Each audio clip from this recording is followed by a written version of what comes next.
2004 പുറത്തിറങ്ങിയ ലാൽ ജോസ് ചിത്രം രസികനിലൂടെ അഭിനയ ലോകത്തേക്ക് അരങ്ങേറിയ നടിയാണ് സമൃദ്ധ സുനിൽ. തുടർന്ന് Samruddha Neelathamara, Chocolate, Vairam, Asuravithu, Robin Hood, Manikyakkallu, Happy Husband, Diamond Necklace, അയാളും ഞാനും തമ്മിൽ തുടങ്ങിയ ഒരു പിടി മികച്ച ചിത്രങ്ങളുടെ ഭാഗമായി.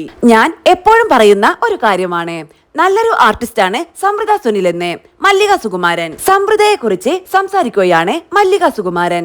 പൃഥ്വിരാജ്, സമൃദ്ധ സുനിൽ എന്നിവരഭിനയിച്ച മാണിക്യക്കല്ല് എന്ന സിനിമ തനിക്ക് വളരെ ഇഷ്ടമാണെന്നും സമൃദ്ധക്ക് പറ്റിയ കഥാപാത്രമായിരുന്നു മാണിക്യക്കല്ലിലേത് എന്നും മല്ലിക പറയുന്നു. തനിക്ക് സമൃദ്ധയെ വളരെ ഇഷ്ടമാണെന്നും അടക്കവും ഒതുക്കവുമുള്ള നടിയാണ് സമൃദ്ധയെന്നും മല്ലിക പറഞ്ഞു.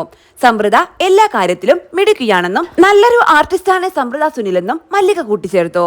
കൗമുദി ചാനലിനോട് സംസാരിക്കുകയായിരുന്നു മല്ലിക സുകുമാരൻ. സമൃദ്ധ സുനിലും പൃഥ്വിയും കൂടെ അഭിനയിച്ച ഒരു സിനിമയുണ്ട്, നമ്മുടെ മോഹന്റെ മാണിക്യക്കല്ല്. എന്തൊരു നല്ല സിനിമയാണ് അത്. ഒന്നാമത്തെ കാര്യം, അതിൽ സമൃദ്ധക്ക് പറ്റിയ റോളായിരുന്നു. എനിക്ക് സമൃദ്ധയെ ഭയങ്കര ഇഷ്ടമാണ്. വളരെ മനോഹരമായി സമൃദ്ധ ആ കഥാപാത്രം ചെയ്തിട്ടുണ്ട്. എല്ലാ കാര്യത്തിലും മിടുക്കിയായിട്ടുള്ള കുട്ടിയാണ്. സംസാരവും നല്ല സംസാരമാണ്, അഭിനയവും നല്ലതാണ്. ഞാൻ എപ്പോഴും പറയുന്ന ഒരു കാര്യമാണ്, നല്ലൊരു ആർട്ടിസ്റ്റാണ് സമൃദ്ധ സുനിൽ എന്ന്.